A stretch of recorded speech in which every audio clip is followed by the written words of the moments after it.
What's good, people? It is Wednesday, 3 p.m. Oh my goodness, why is the podcast so early? My bad, why is the podcast so late, you mean? A whole entire week late. I apologize for the week delay on the podcast, and I do have a thorough explanation, but first, a word from our sponsors. And that was it. I'm chilling at home.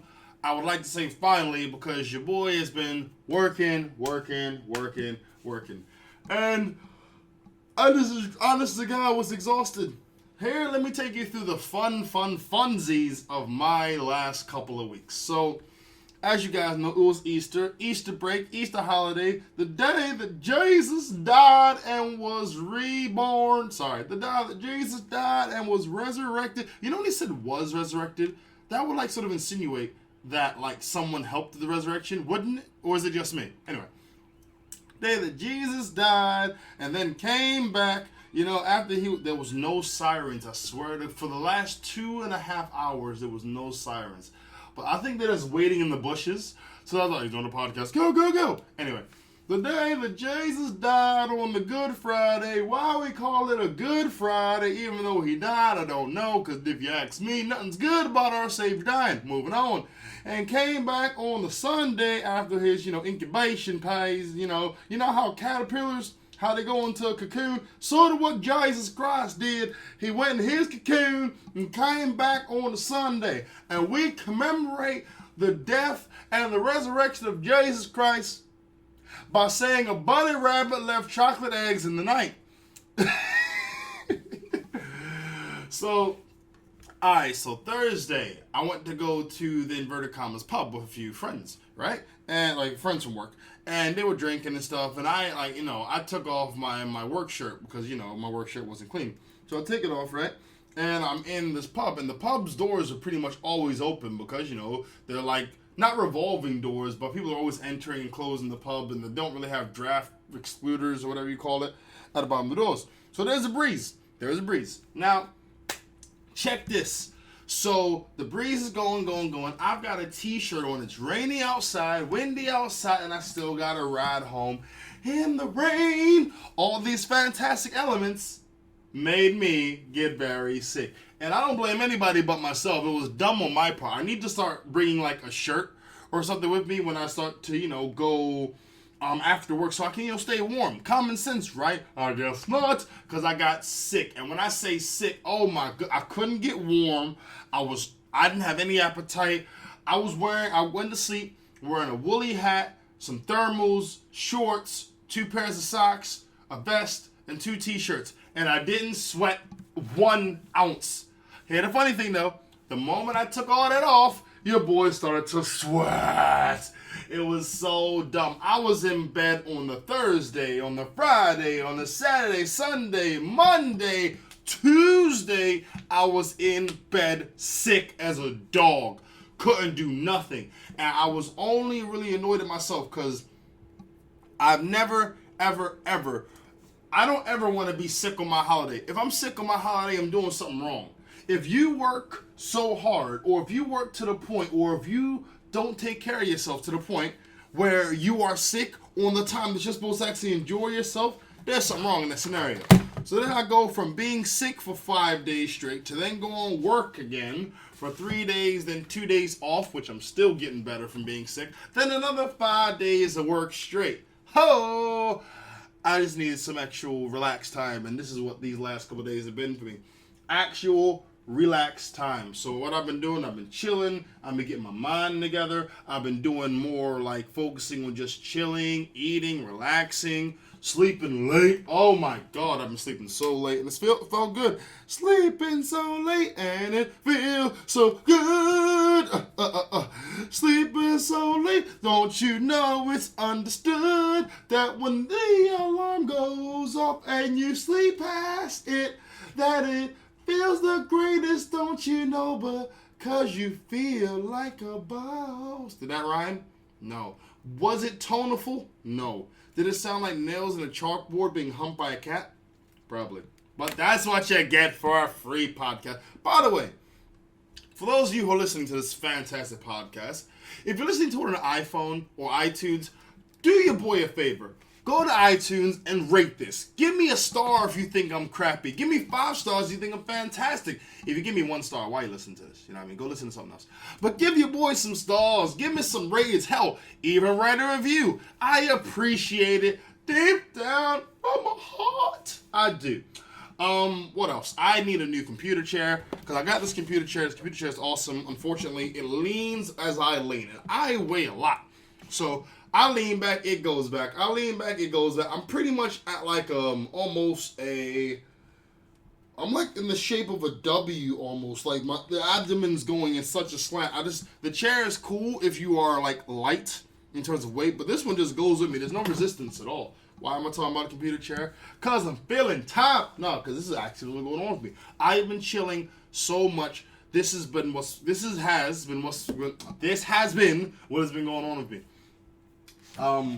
What else? Okay, so last week, whilst I was getting over the being sick thing, I had a show at the Comedy Cafe Theatre in East Central London. Best show I've ever done to date, will not lie. Crowd was laughing from beginning to end. I won't lie, I was a little nervous. Hell yeah, I was a little nervous. But those nerves, those butterflies are things what you need before you get on stage. If you're not feeling that, I don't think you're really feeling like the vibe, the moment, the excitement, the thrill. Like, that's why I do it. And everywhere I was looking, people were smiling and laughing. Even had some black people in the crowd give me like yeah, that was actually pretty funny. I like that. It was all good. I made one girl do that laugh when she holds her mouth and goes, oh my God. I was on fire. By the way, people, I do put up on my Facebook page, my fan page, the dates of my shows. I do put them up. But I don't chase. And here's the reason why I don't chase. Because I'm not a promoter. I'm an aspiring stand-up comedian, which means I'm going to put my work into writing jokes, deliveries, timing, punchlines, all that. But I'm not going to chase you down. I'll say, hey guys, I'm doing a show here. If you come, fantastic. If you don't come, that's great. That's cool. Because at the end of the day, I understand we all have things to do. But don't try to get up on your boy like you didn't tell me when the show was. How you didn't tell me what show? I don't know the show. One day I will have a mailing list. I swear to you I will. Until that time, just go to my fan page or go just check out my Facebook. You know what I mean? Fan page. It's just Brandon, bro. ItsJusBrah. It's just Brandon, bro. Check it out. It has everything I'm doing on it. Okay? For future reference. Now that I'm done bitching. But yeah.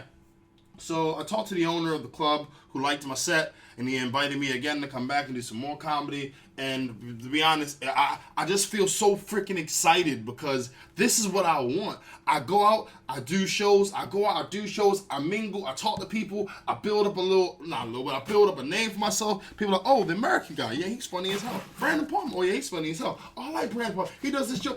You know what I mean? That's what I want, and that's what I'm getting, and that's why I'm loving it. Da-da-ba-ba-ba. Yeah, I swear I'm loving it so much. It is ridiculous. So if you do have the time, check out your boy's Facebook page and get at your boy. You know what I mean? Well, speaking of McDonald's, I went to McDonald's last night because the one not around the corner, but the one next to me, they redid it, and it's one of those flashy ones. But the thing is, it has those like slots for iPads and stuff that you play games on while you're waiting, but the iPads ain't there. So they're just iPad holders. So from the back, it looks good. And the way they did it was so smart. Because if you look at it from the outside looking in, it looks like they got the iPads. But when you walk inside, you look at it, there is no iPad on the actual inside of the holder. So it's very smart how they did it. The iPad holder is facing, like, the iPad face is facing where the crew serve food. And the back of it is facing outside. So you look at it like, oh, damn, they got iPads. That looks nice. But you didn't go in and check, did you? I did. And I saw they didn't have any iPads in them holders. They just had the iPad holders. And they had this girl working on the counter. And it was her first time. She was nervous. And I was just like, you know what? I've been there. I know what it's like to work on something for the first time. So I'm not going to give her no technical order. I just ordered something very simple. Made my day nice. Made her day nice. She was like nervous. I made a few jokes. I don't believe in encouraging anxiety or encouraging nervousness. Nah. I want to make sure you're chilled out. Because I'm chilled out. I'm chilling. I'm having a good time. I'm ordering food. I'm getting McDonald's. And I got those cool Monopoly things. By the way, anyone in London listening, if you guys have the third piece to the purples because I got Whitehall and Pall Mall. If you've got what's that third one? There's Whitehall, Pall Mall, and I forget. But if you got the third one, get at your boy because I want to get myself them headphones that they got. I want them headphones, so get at me. I also have Fenchurch Station and King's Cross. So if you got the other two stations, Liverpool Street and something else, get at your boy. Let's work together as a team. That's what people should do. On like they should have a group on a group on WhatsApp called Monopoly Massive. So everyone gets together, right? And you share what pieces you have. And for those of you guys who get the prize, you just split it down the middle. And if whoever gets Boardwalk and Park Place, or should I say Park Lane and Mayfair, for that's the English version. Those you guys who get up together, you guys split the money down the middle. Let's work together to take down the corporations so we can get this money, son. Forget the National Lottery. Monopoly, Monopoly, Monopoly. WhatsApp group, Monopoly Madness. We get together, we collect our tickets, and bang, we get that money. I never said that. I didn't condone that. It was a random idea just in case McDonald's listening and decided to crush my dreams and hopes and aspirations. Yeah, but the food was I won't even lie. I love McDonald's food. I grew up with McDonald's food, and I miss the McDonald's sizes because as a kid I would always get the McDonald's, the burger, and the drink because I couldn't finish the fries, and it was a waste of money, and my mom was getting pissed off. So I started getting the burger and the fries. I look back at them days, and I thought, oh, little Brandon, if you just ate all them fries, some say it's genetically processed. I was watching Super Size Me the other day, right? And it opened my eyes up to one thing. If you eat nothing but McDonald's food for 30 days, you'll be sick. If you eat nothing but vegetables for 30 days, you'll be sick. If you drink nothing but water for 30 days, you'll be alright. But I'm saying if you don't eat anything, you just drink water, yeah, you're gonna be sick. Binging in general is bad. You shouldn't binge on anything. You shouldn't binge on meat. You shouldn't binge on fish. You shouldn't binge on vegetables. There's not a single thing you should binge. The only thing that documentary showed me is that McDonald's are very lazy about showing the nutritional information. That's the only thing. You couldn't tell me eating McDonald's for 30 days is bad for you. No, duh. Eating pancakes 30 days in a row is bad for you. I got a story about that later.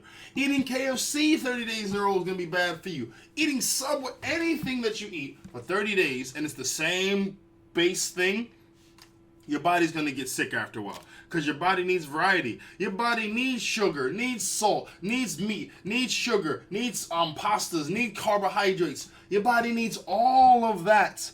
And guess what? Your body needs exercise too. You gotta move your body, work your body, get your body, stretch your body. You need to do all of that all of the time. If you don't, your body's gonna end up, taxing out on you. And yes, America has the most fat people. Also, America is one of the biggest countries in the world. So yeah, it's gonna have bigger fat people. It's gonna have bigger fat people. It's gonna have more fat. The biggest fat person in the world is in America. No, it's gonna have a lot more fat people. So let's dead that argument now. It's like saying, I don't know, an anthill's gonna have the most ants. Well, duh, they're anthills. They're supposed to have ants. That was probably the worst, laziest example I've ever given. I apologize for that. That was so lazy. But yeah, so that's definitely, a part to play in it. What else? Oh, my boy came over. Shout out to my boy Saint. We found a way to add gambling to Mario Kart. I got this gambling set, right? And it's not real money. If it was real money in Mario Kart, I wouldn't have friends. I'd need a bouncer at the door and enforcer in my room to make sure that the people had to pay their money that they lose. You could not do gambling with Mario Kart with real money. God forbid. We worked out a system with the chips. It was so fun. So you gamble. I say gamble as in it's not. You don't. All right, let me say this. You don't put actual money up. Before anyone gets upset or excited, you don't put actual money up. So pawnbrokers, Ladbrokes, Coral, don't come over to my house expecting to take, side bets. It ain't that serious. It's gambling for fun, which for me is the only reason I would gamble. Don't get me wrong, I'm going to go to Vegas, but when I do go to Vegas, I'm going to be the most boring gambler there. If I go to Vegas with a G to spend and I make 2, I'm probably going to stop because I've doubled my money. And if I go there with a G and I make 5, I'm not stepping foot in Vegas Strip again. Nope. I don't. They're like, oh, Mr. Palmer, you've won this much. You didn't. No, I don't. I'd like to cash out, please.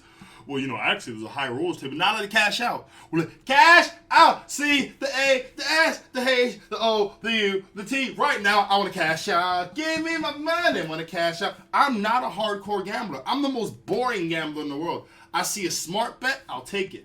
I see a dumb bet, I don't do it. That's it.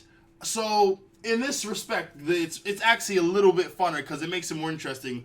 Gambling adds intensity to whatever you're watching, so of course it's going to be a little more exciting. But with the Mario Kart, it's so unpredictable because Mario Kart 64, by the way, undoubtedly one of the best Mario Karts of all time. Mario Kart 64 is a game of just straight up and down. Anyone can win at any time. There will never be one solid winner in Mario Kart. Why? Because the odds go up and down and up and down, and sometimes you're in 8th place, you get a great weapon. Sometimes you're in 8th place, you get a bad weapon. Sometimes you're in 3rd place, you get something crappy. Sometimes you're in 1st place, you get something good. You can't ever predict it, which is why it's the best platform to gamble fake money on. So, yeah, but I got that down. Hopefully I can bring some more of my friends down and we can do like this sheet. Because like the set has like 300 pieces. There's playing cards for anyone who wants to play like poker. I don't do poker because out here they do Texas Hold'em and I can't stand that version. I like the one where you have the 5-card stud. That's my poker. I got like dice in there. So if you want to play craps, I don't do craps. And I don't do dice games because dice games can get really hectic in all of like 4 seconds. So... yeah, I mean, it was so fun playing it, and I'm glad I developed it. Hopefully, maybe I can, like, do some, like, Let's Plays, maybe, like, on YouTube with it. But it'll be funny just to see people, like, but seeing people, like, watch the reactions. Like, listen, you put gambling to Chutes and Ladders, this is a whole new game, okay? You add gambling to it, it's just fun. And I was even thinking about adding, like, if you did chips with Monopoly, but then that would just become messy because it's the prices of things and the amount of chips you got, and then taking everyone's chips, and when they land on you, you're probably, 3 houses, pay me! Yeah, it would just get really ridiculous. But, yeah, I encourage you, add fake gambling to whatever you're doing. It will make it fun, believe me. Try it in the bedroom. Baby, I'm gonna last 35 minutes. Oh, really? I'm gonna put 200 on that. Then when he, loses his stuff in like 15 seconds, you take his money, his play money. You win the day, and he feels silly. Isn't that what you want? Isn't that what you need? No, that wasn't cool, was it? Anyway. Yeah, what else? Okay, so after I had the show, I had a pancake eating contest in Southampton, linking it back to what I said earlier. So I went out to Southampton, and I had the pancake eating contest. Now, okay, I love pancakes. Pancakes, for me, is synonymous with, the American childhood of having that great breakfast, right? So I love it. Now, I was thinking, how are they going to make this contest difficult? Because eating 12 pancakes is not hard. Eating 12 pancakes is relatively easy. So what was they going to do to make it difficult? Because in my simple mind, I was not thinking that they would not use the elements of pancakes I love, which is butter, syrup. They didn't use butter. They didn't use syrup. What they put on each and every single solitary layer of the pancakes? Sugar. Granulated sugar. I put sugar in tea. I put sugar in coffee. I put sugar in a cappuccino, an espresso, hot chocolate. I put sugar in all of these things. But I've never in my entire life eating granulated sugar by itself. That's some obese hobo stuff. I've never done it before. I will never ever do it. But on every single pancake in this pancaking contest, 12 pancakes in total, they had sugar on it. I was like, ew. That was from jump. Okay, that was from jump. So what happened is this. Now, we started, and I was using a knife and fork because my hands were dirty. I hadn't washed my hands. I didn't want to try to eat pancakes with my hands. But the dude in front of me, his hands were a little grubby. He was just throwing them in. Pancake, just munching it. So I'm like, all right, cool. This guy's pretty much won it. So I'm just here for the show, pretty much. So I'm eating my pancakes, taking my time. And the guy in front of me is wolfing them down. The ratio of pancakes was, for every 1 I would eat, he's eating 2.5. That was how it was. So he knocks it down. He gets down 11 pancakes in like 6 minutes. And I'm just like, yeah, he's won it. He can have it. But I still was trying to be competitive because, I'm a guy. I like competition. Yeah. So he gets to his 11th pancake. He takes a break. and his hand starts to tremble. His thumb starts to shake. And I'm looking at him like, this guy, look, he's about to blow chunks. I'm sitting across from him, so I'm thinking if he throws up on me, this contest is over. I am not eating with pancake debris and like, you know, stomach acids, all of them. That's disgusting. I'm not eating with that. So the guy was shaking, and I thought to myself, you know what? I don't want it that bad. I do not want it that bad. I am not sending myself into diabetic shock just to win a contest. Nah, son, that ain't me. So I ate 9 pancakes, and I said, you know what? I give up. I was the happiest loser you had ever seen in your life. I am not even trying to stunt. Why? Because, yeah, I lost. Did I go to lose? Hell no. But I definitely didn't go down to lose. I didn't go down there to get diabetes. You know what I mean? That's what I was not going down there for. There's a short-term loss, which is me losing the contest. I paid £10 for it. That's cool. There's the long-term loss. Mr. Palmer, you won the pancaking contest, but you have diabetes type 2.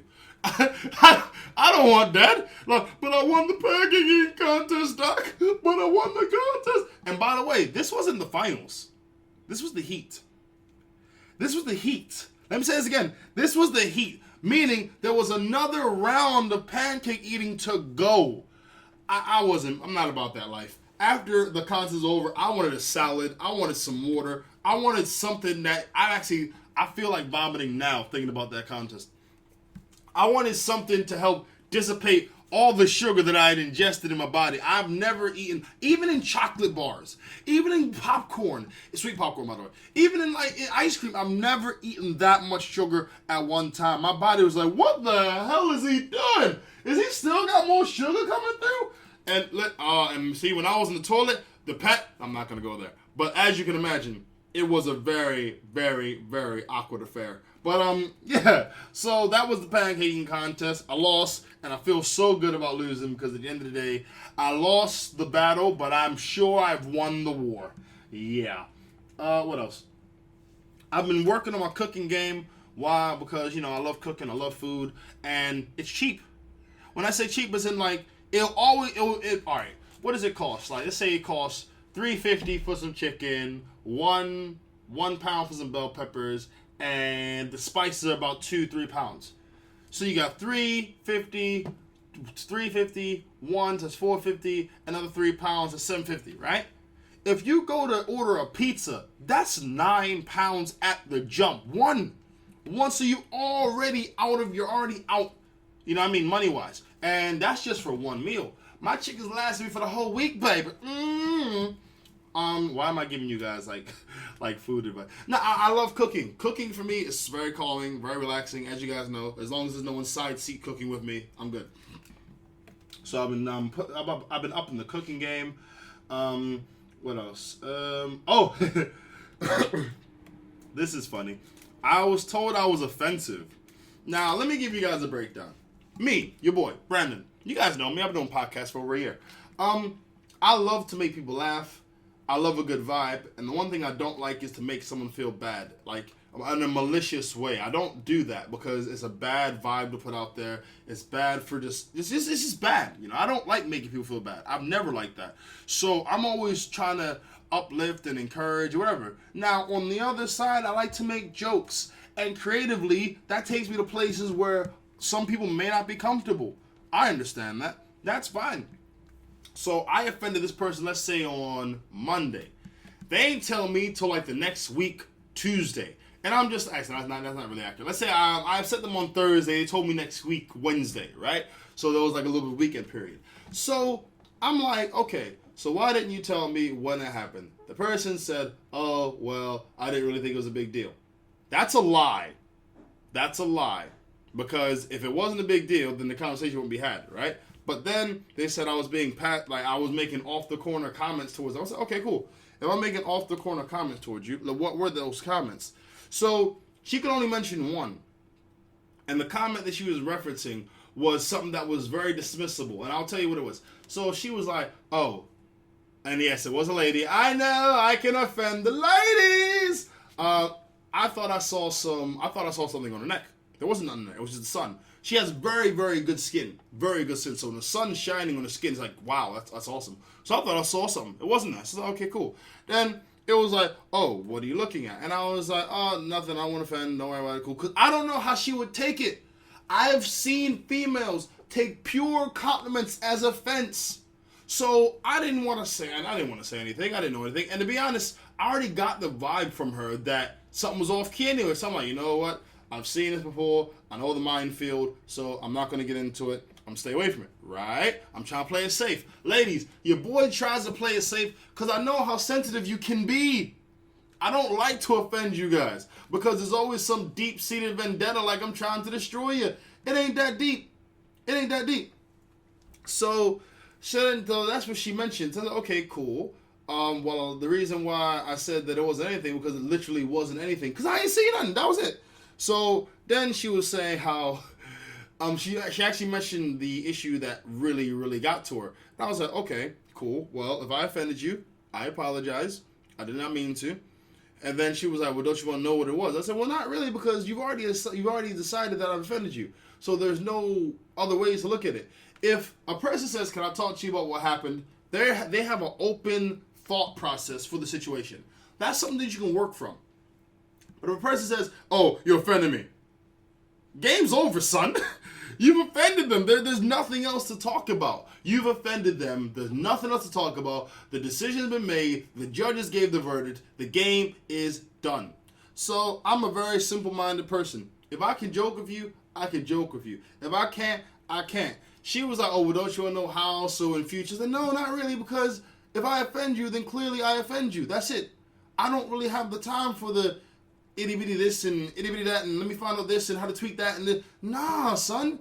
I really don't have the time for that. Life is too short. If I can make jokes of you, I can make jokes of you. And if you know me well enough to know that I'm not trying to maliciously destroy you or offend you. It ain't that deep.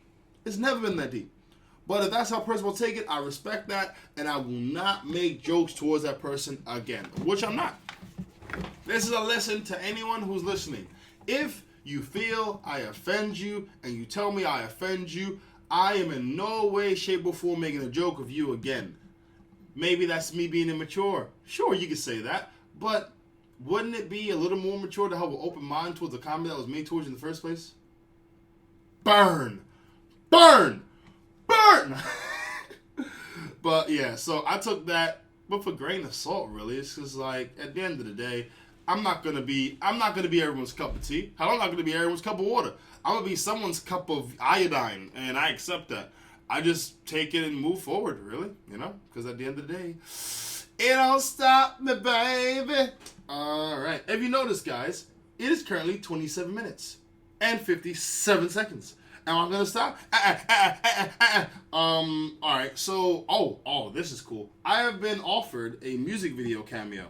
I'm thinking about whether or not to do it or not. I probably will because I know the person who's doing the video and the person is really cool. So I'm most likely going to do that. I'm looking forward to it because the guy is a really cool beat maker. The guy's name is, should I say his name?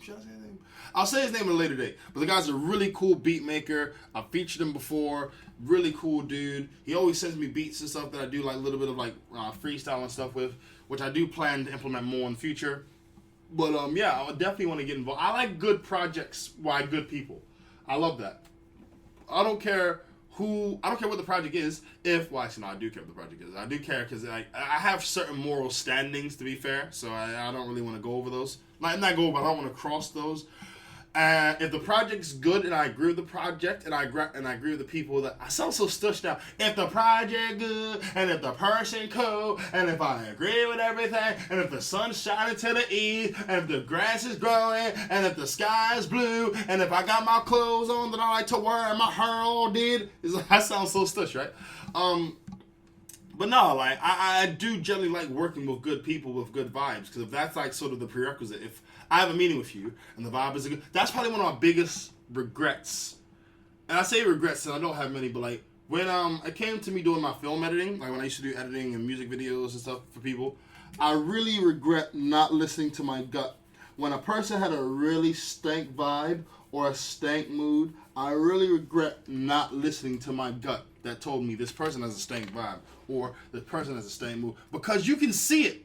You can actually see it. One project I was doing, this person said, okay, all right, so let's say, for example, you have a street. And on this street, someone says, meet me on, okay, so the McDonald's. Meet me on the McDonald's on A Street. A Street. It's called A Street, literally, the letter. So it said, meet me at McDonald's on A Street. Okay, cool. All right. You go on A Street. You don't see a McDonald's in sight. You call the person again. And it's like, excuse me, I know you said meet you at McDonald's, but I don't see where the McDonald's is on A Street. Oh, well, it's on the corner of a building that's located on A Street. I said, okay, cool. So I'm looking again. I don't see this stuff. So what happens? I go off A Street to Syracuse Street. And on Syracuse Street is the freaking McDonald's that the person was talking about. And I'm like, okay, well, this is actually Syracuse Street, not A Street. A Street's all over there. Like, no, the building's on A Street, so this is A Street, okay? And I'm like, okay. No, not okay. My gut was telling me, yo, you don't need to work with this person because this person has messed up sense of direction. They don't like to admit when they mess up, and they're giving you garbage from jump, and the project ain't even started yet. I didn't listen to my gut. I still did the project, and it went so freaking bad. And I ended up ended up damaging a friendship that I had in the process. And that's, I'll probably say, what I regret the most. But I guess, being an adult now, I have to look back and say, if the friendship was truly strong, or the friendship was truly beneficial for both parties, maybe that person would have understood that there was a time, and there was a place, and things weren't as cool as they should have been. Maybe. But we'll never know. We'll never know. Oh, yes. People, I'm still going, by the way. This ain't stopping. Nah, I owe you guys for missing out last week, so I'm putting in the work. Work. Speaking of work, I've had the weirdest dreams. Like big, long, budoof dreams. Budoof means like, it's like the actual sound, how it's abrupt. It's just like hit in front of you. I had a budoof dream. I've had 3 of those. One was about someone getting kidnapped and me rescuing them, and I couldn't fight, which was part of the ridiculousness of it. Another one was me, I was at a pharmacy, and Rick Ross was there with Meek Mill and Wale. Another one was, what was it? I was on an army base, and I was left for dead by family. Not family like in my really realistic family, but it was like, inverted commas, family, but I never recognized any of these people before.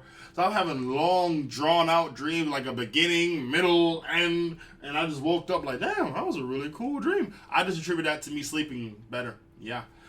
So, people, time to get into the current events for the last weekend a little bit. Yeah, I'm going over this time because I owe you guys. So, yeah, let's do it. First up, elementary's teacher.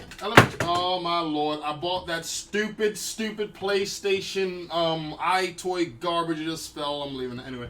Elementary school teacher, inverted commas, fired after outraged parents see viral video of her twerking in a bikini on a Mexican video. Tweaking in a bikini on Mexico vacation. Okay. Now, my heart goes out to teachers. Why?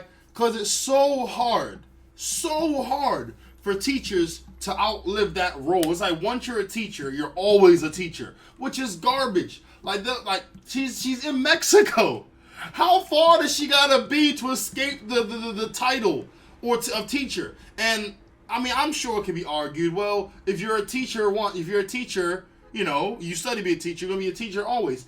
Your job shouldn't define you as a person. If your job defines you as a person, you need to find another job or career, because that's not healthy. You can't always wear the cap of a teacher 24 hours a day, 7 days a week, 365 days a year. That's nonsense. This is madness. So she does her thing, right? And she's 24, so she's young. She's young.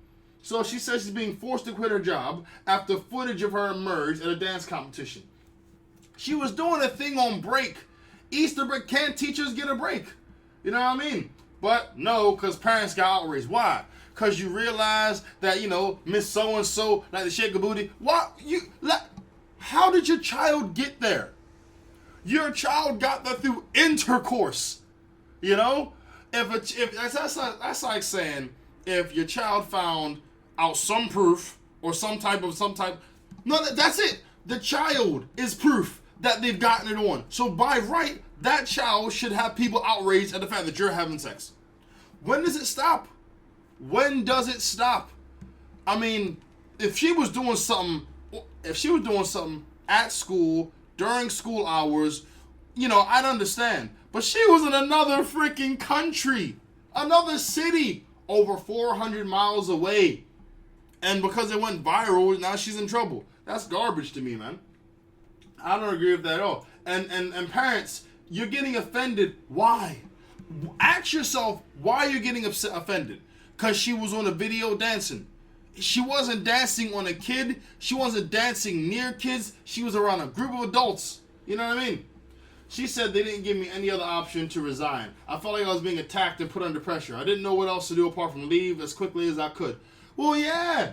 What else are you going to do? Because, schools have this really messed up way of liking you in front of your face, but talking about you behind your back. And that's all schools. When I was in school, they would do that. You know what I mean? And that was as a pupil. So as teachers, it's deeper than rap. As a teacher, I should say, it's deeper than rap. It's going to get to the point where people will get offended at the idea of getting offended for something that has nothing to do with them. While you were on. Okay, this is a perfect one. Now, no one got offended by this, but people would ask, so, Brandon, why do you have your pant leg rolled up? I ride a bike, and that side of the bike will eat my jeans, and it can cause a crash, so I roll it up. But I get looks like, is he in a gang? Is he trying to send a message across? Or what is he showing his leg for? That could easily be interpreted as something else.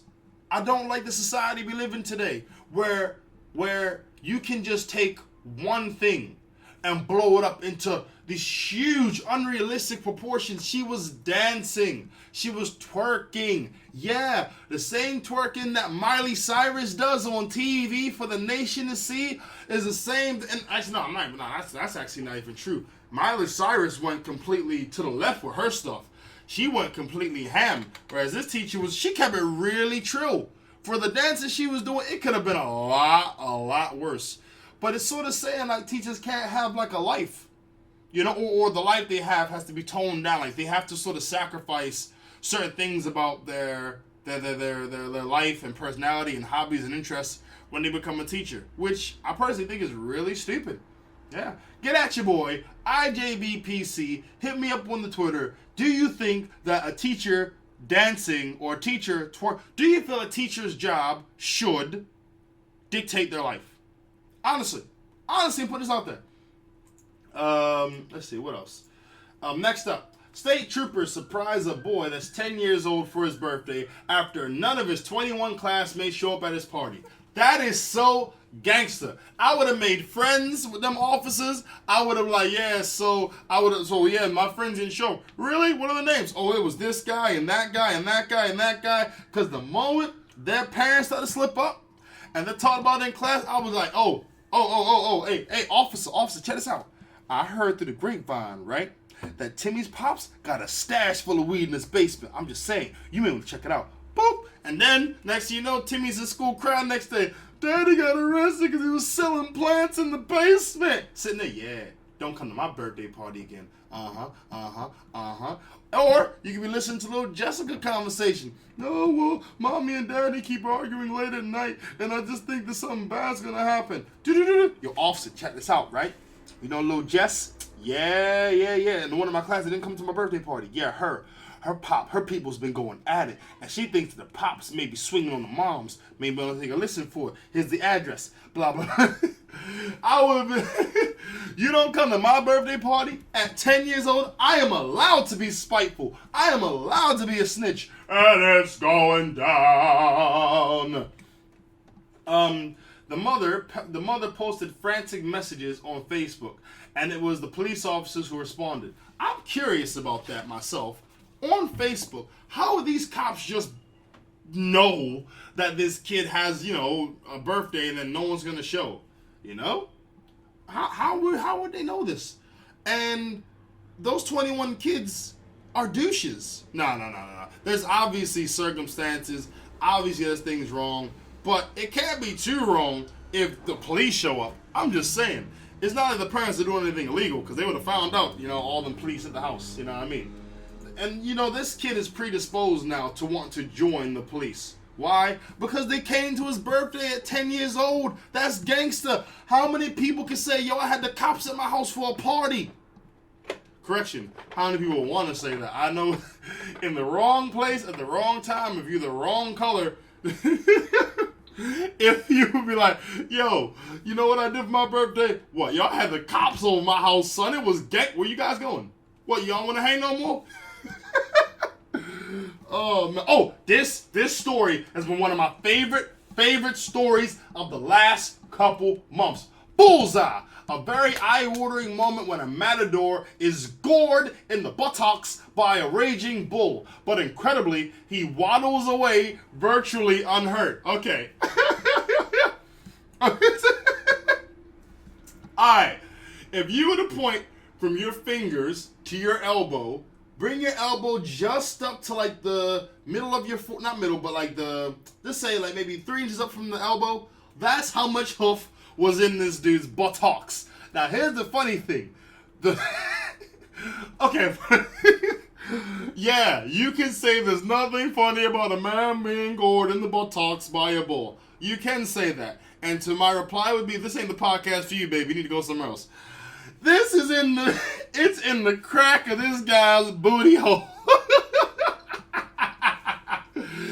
The bull's horn, look, you can see the crack of his butt where the horn is piercing in the middle, and everyone else is looking, all the guys are so like, oh my goodness, did he get in the butthole?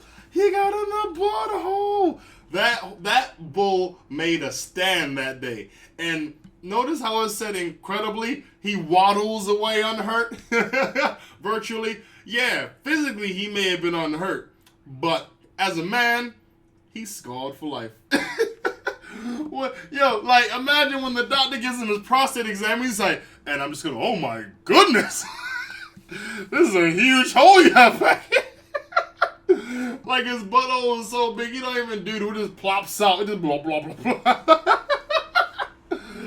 That's what you get.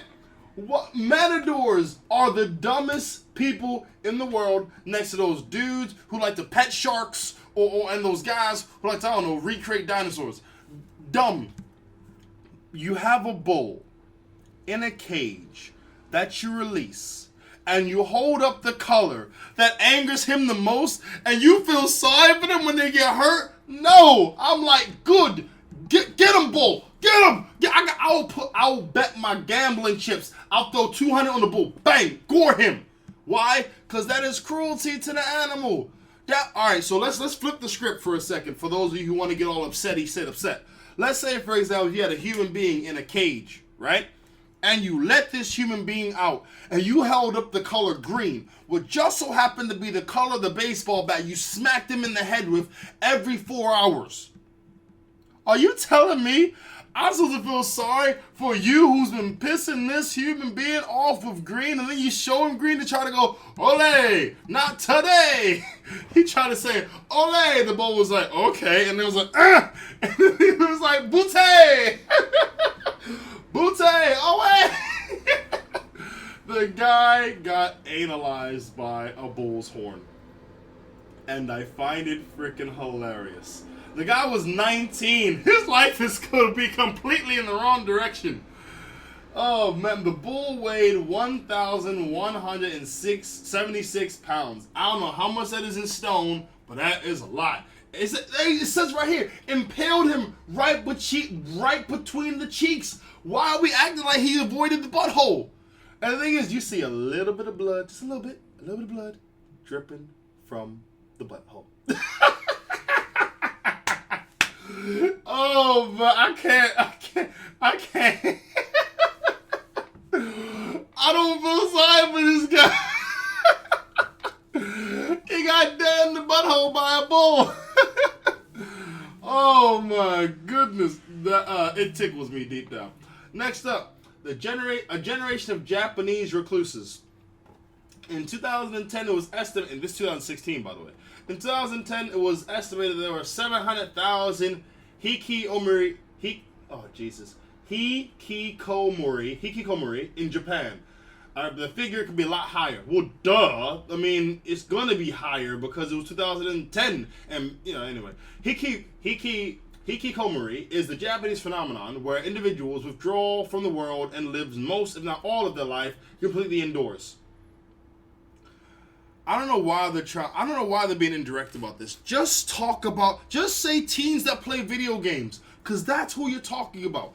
Teens that play video games, that don't have a social life, grow up to be adults that don't have a social life, that play video games indoors. And look. If you work from home, you're not a recluse. That's your job, to work from home. If you don't go outside, fair dues. And let's be real. Do you really want to go outside nowadays? When you look on the news, terrorist bombings here, anthrax here, Ebola over here, teen pregnancy on the rise, the world could be dead by smog poisoning. You want to leave and go into that? Nah, son. Give me my 4 walls. I'll be good of my 4 walls. What, I got my fridge, I got my toilet, I got my bathtub. I don't need nothing else. I'm cool. And I'm being real. Japan still has some of the best disciplined people in the world. I'm putting it out there. Whatever a Japanese person puts their mind to, most likely they'll, accomplish it. So, yeah. I'm really not seeing the problem here.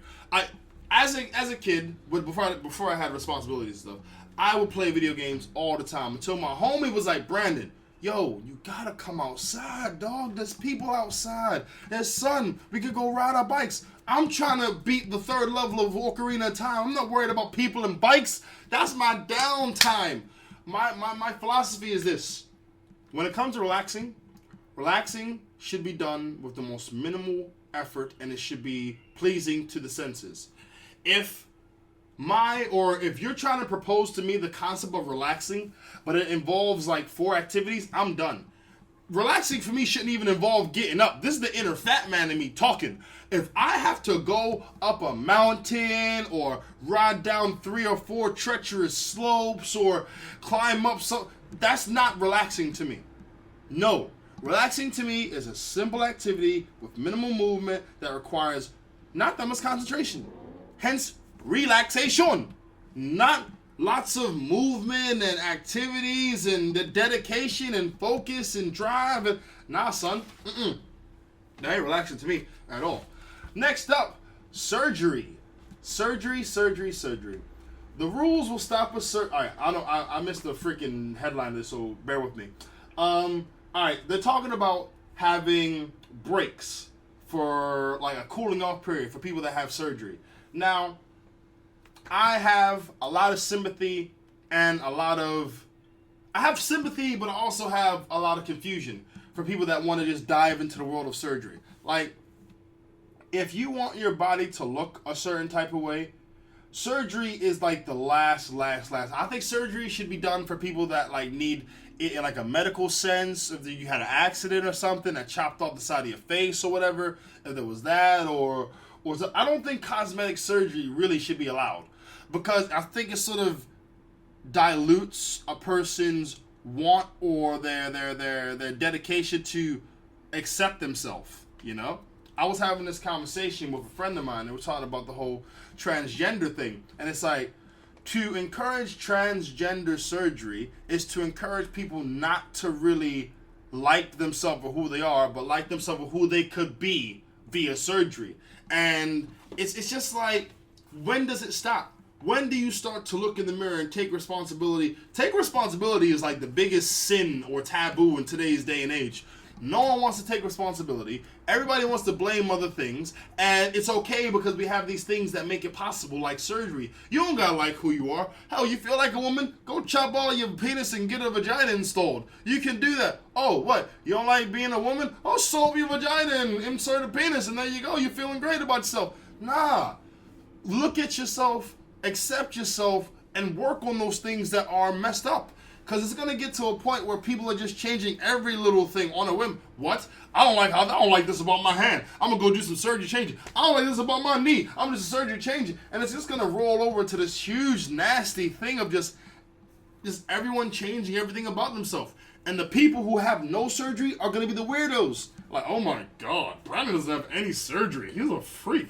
How can he have his eyes like that? How can he have his eyebrows like that? Oh, those is real pecs?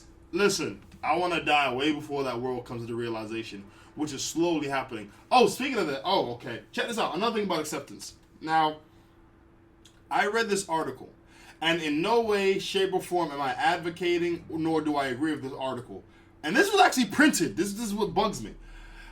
This article said that pedophilia is a sexual orientation like homosexuality or heterosexuality. That bugged me. Don't you dare tell me that my attraction to females is on the same wave as a man's attraction to a vulnerable young child. Get out of my face. That's disgusting. You trying to taint him? You trying to taint what taint him? You trying to taint my freaking life for the opposite sex? Don't do that. Don't do that. Take some responsibility. You have very messed up people in the world. Some of them are messed up because they've had, traumatic childhood. Some of them are messed up because they're just messed up in general. Like, they've just made that decision. They've chosen to be messed up. And messed up in the sense where you think that being attracted to a young person who is vulnerable or a young person who doesn't know any better, you think that arouses you. You've made that choice to accept that. Nah, son, that's nasty. But this is the world that we're going into. Accepting every single solitary thing, you know? And there's good sides and bad sides to it. There was also a story I read where this guy was beaten and stabbed and he died because he was mistakenly identified as a pedophile by this girl, this vigilante chick. What she did, she went on the internet, into chat rooms, talked to guys to try and find out which guys like or are attracted to or are aroused by or have or find young kids appealing. So she'd find these guys, invite them to meet, and then bring a mob to beat the crap out of them. Look, I would never say pedophilia is something that could be condoned or accepted. I would say these people have a disposition which has been messed up via their childhood or just choices they made, and they need re-education and rehabilitation. They don't need violence. When you send violence to them, you're sort of like, you're not condoning it, but you're letting them know, hey, we don't like this so much, we're going to kill you for it. So then they're going to fight harder to protect it. You don't need that. You don't need that. Wrangle all of them up and start rehabilitating and re-educating. And for those who don't want to be rehabilitated, re-educated, cool. Remove them from society. It ain't got to be this crazy thing of, hey, I'm going to kill you. No. Because then the only thing you're telling them is that if I have this urge, I can't even talk to anyone about it. Because I'm going to die. Yeah. Yeah. Work that one out. I had the headline there all the time. Oh, I'm just so dumb. Next up. This Texas teacher is arrested after being caught on camera repeatedly hitting a student. Camera phones, boy. There is nothing secret nowadays with camera phones. Now, I don't know the story behind this because it hasn't really been examined, the background of it. But the only thing it's shown is this teacher slapping the crap out of this student. And it's funny because students are disruptive, disrespectful, all of that. But the moment you raise a hand on them, they become the little lambs and they don't understand what's going on and they're victims and they're just... Nah, some kids need to be slapped in the face. Unfortunately, it is not acceptable to do that. Yes, I said unfortunately. Look, certain people raise their kids in ways which the only way they'll understand any type of discipline or consequence is isolation or physical intervention. That's it. There are kids that are raised like that. The society doesn't want to accept it that we live in. That's fine. You don't have to. That's why a lot of young people are victims. But now I'm not condoning what this woman did because there's always a better way. And with how phone cameras are, I wouldn't touch anybody unless I am defending myself. So, self-defense. Because everything's a crime. And everything's on camera. Everyone's got a camera on the phone. Hell, even the oldest of phones with like the 1.6 megapixels, even they have cameras, you know what I mean? So you gotta be really careful. But I want to find out more about this story because this is me being alright, I'm gonna venture into the realm. I'm gonna be devil's advocate here, okay? If schools allowed teachers to discipline students physically, students will have a lot more respect for school, and the ones that didn't would not go. Because they're like, yo, you going to Mr. Frank's class? Hell no, son. My arm still hurt from when he beat me yesterday. I'm skipping that. Oh, for real? Yeah. There wouldn't be disruptions. There wouldn't be disruptions in class. Why? Because you know, yo, Mr. Frank going to tear that ass up if I'm messing up in school today. So that what kids have an aversion to pain. Whether it's physical, psychological, mental, whatever. Kids have an aversion to pain. So they don't want it. If you introduce that to them, that level of pain, which they understand as a form of consequence or discipline, you're going to have less kids acting up, you're going to have less kids inclined to mess up, and you're going to have more kids focusing. Because pain is a motivator. It ain't the best motivator, but it's how certain kids understand. Now, let me say this one more time for anybody who's listening and want to get all upset. I am not in any way condoning all children to get beat. I am not in any way condoning teachers to beat children all the time. I am not condoning that. What I am saying is that there are certain kids that only respond to that. Yes, I'm saying that. Now, oh yeah, she put up bail. She's been released, and I do feel bad for her because even in her mugshot, you can tell she looks like she's been crying. Teachers are pushed to this limit, and once you push them to this limit where they can't do it, I've seen a teacher break down before, and it hurt me because she's one of my favorite teachers. But she cared, and the students didn't care, and it was like they kept going and going and going, and she just couldn't handle it anymore. She couldn't hack it, and she cried, and she said, "I freaking hate you all," which in hindsight was pretty funny. But, you know, it was messed up because you could tell she really does care. And when you really care about someone and you see that they're pulling away and they're not trying to take the care on board that you have, it just hurts. It just really hurts. What do we got? Oh, we got less than 5 minutes left.